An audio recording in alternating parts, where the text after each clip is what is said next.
Begal payudara kembali terjadi. Aksi tak bermoral dilakukan pria tak dikenal di kawasan Cipayung, Jakarta Timur terhadap seorang wanita yang sedang berjalan di sebuah gang. Dari rekaman kamera CCTV, nampak seorang pria yang mengendarai sepeda motor masuk ke dalam gang. Saat tiba di ujung gang, pria ini memutarbalikkan kendaraannya. Pria tersebut melakukan aksi begal payudara kepada seorang wanita berinisial MN. Wanita 28 tahun ini tengah berjalan kaki menuju rumah usai bekerja. Naas, korban yang berupaya mengejar sambil berteriak tak dapat menangkap pelaku. Pasalnya, pelaku langsung melarikan diri dengan memacu kencang kendaraannya. Aksi tersebut terjadi saat kondisi pemukiman tengah sepi. Kini korban dilanda rasa trauma pasca kejadian yang menimpanya. Korban khawatir pelaku kembali melancarkan aksinya.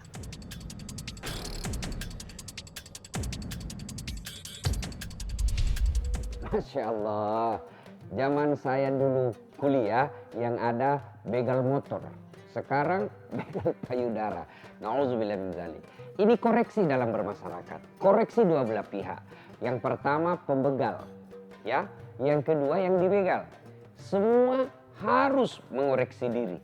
Inilah penyakit masyarakat. Agama mengajarkan laki-laki tundukkan pandanganmu ketika melihat perempuan. Perempuan, agama mewajibkan ketika kau keluar rumah, berpakaianlah yang tidak memancing syahwatnya laki-laki. Karena laki-laki umumnya tergantung pancingan. Mana buktinya? Coba lihat, kalau ada cowok yang kumpul di pinggir jalan, misalnya main-main gitar, ya, lewat cewek pakai jilbab, kalaupun diganggui paling diucapkan, Assalamualaikum, oh bau sorga, paling itu. Tapi coba kalau yang lewat, bajunya minim, roknya pun hampir sudah kelihatan yang tidak boleh kelihatan, ya.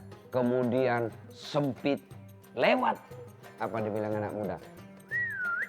Cewek, jungkir balik dong. Ya coba, dari dua kasus ini sesungguhnya ada hukum kausalitas, sebab akibat. Perempuan mari berpakaian yang santun dan sopan sehingga lelaki tidak terpancing untuk berbuat kriminal. Begitu juga lelaki, tundukkan pandanganmu agar kamu tidak merugikan orang lain. Dua belah pihak harus menahan diri. Tapi sayang seribu sayang, lelakinya liar matanya, perempuannya nekat dalam berpakaian. Sehingga apa? Coba lihat kasus-kasus yang begal seperti ini. Coba lihat kasusnya. Rata-rata korbannya adalah perempuan yang berpakaian minim. Kalaupun dia berbusana muslimah, pakai jilbab, pasti jilbabnya tidak memenuhi syarat. Kenapa tidak memenuhi syarat? Karena dia berpakaian jilbab, menutup aurat, oke sudah baik. Tapi apa pelanggarannya? Dia berpakaian ketat-ketat. Ketat itu kan masih kentara. Akhirnya apa? Begitu kelihatan ketat, maka lelaki terpancing syahwatnya. Ketika terjadi terpancing syahwatnya, maka disitulah terjadi peluang-peluang pelanggaran agama dan pelanggaran hukum pidana. Maka kejadian seperti ini, koreksi buat kita semua dalam berkehidupan bermasyarakat. Harus laki-laki mampu mengendalikan syahwatnya dan perempuan mampu menjaga dirinya. Maka saya selalu istilahkan, wahai saudara-saudaraku, akhwat, para perempuan, tolong mari kita bekerja sama. Kami laki-laki jaga mata, tolong Anda perempuan jaga akhlak. Karena biar kami laki-laki setengah mati jaga mata, kalau kalian berkeliaran tidak sopan berpakaiannya, hancurlah amal kami. Coba saya misalnya mau keluar, sudah pakai gamis begini, wudhu dulu sebelum keluar rumah, sholat duha 2 rakaat, ngaji beberapa ayat. Begitu keluar rumah, baru 1 kilo hancur amalku. Kenapa? Sebelah kanan ketek, sebelah kiri dada, di depan paha, balik ke belakang. Maka yang terbaik, mari sama-sama menjaga diri.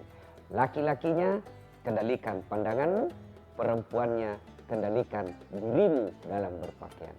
Insya Allah, dua belah pihak mengendalikan diri, maka insya Allah kita akan bermasyarakat dengan baik.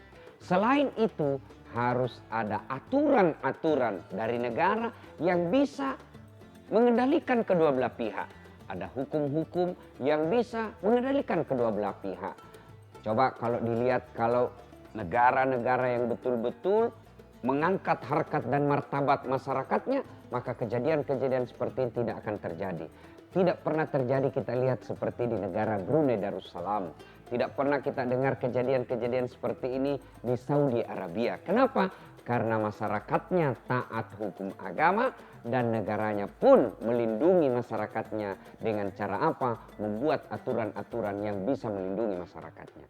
Mari saudara-saudaraku, lelaki kita ini melindungi saudara-saudara kita perempuan. Di akhirat kelak, ya, ada manusia yang mendapat hukuman berat dan hancur amal-amal kebaikannya gara-gara pandangannya. Sepertinya semua dosa-dosa kita yang kita lakukan berawal dari mata. Itulah lagunya Om Rama kan, dari mata turun ke hati. Jadi kalau mata kita ini dijejali dengan pandangan-pandangan yang tidak baik, maka biasanya akal kita merekam dengan kuat, lalu pada dalam kehidupan sehari-hari kita bisa berbuat kriminal. Apa maksudnya, Ustaz? Dari lepas isya sampai dia pukul 1 dini hari, apa yang dia nonton? Tayangan-tayangan pornografi. Tayangan-tayangan yang memancing syahwatnya. Maka terekamlah di otaknya itu kejadian-kejadian, pikiran-pikiran porno. Ketika dia sudah tidak punya penyaluran, maka penyalurannya apa? Kejadian seperti ini. Maka selain di dunia masyarakat kehidupan sehari-hari, perempuannya juga harus mengendalikan diri dalam berpakaian, lelakinya juga menghindari tayangan-tayangan yang bisa membuat pikiran kotor. Dan salah satu penyebab pikiran-pikiran kotor itu adalah tayangan-tayangan pornografi.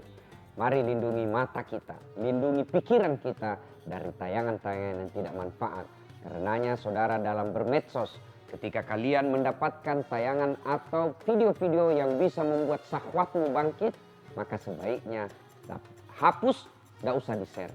Berikutnya, kalau memang sudah tidak tahan, syahwat kita tinggi, Allah memberikan solusi, nikahlah. Menikahlah. Kalau Anda menikah, insya Allah halal 24 jam dan penyalurannya menjadi ibadah. Kalau sudah nafsunya tinggi, lalu dia tidak mau menikah, biasanya penyalurannya menjadi ilegal dan tidak bermartabat. Allah menghadirkan agama menjadi aturan. Aturan bagi perempuan menjaga diri, aturan bagi laki-laki untuk menjaga diri. Semoga bermanfaat. Assalamualaikum warahmatullahi wabarakatuh.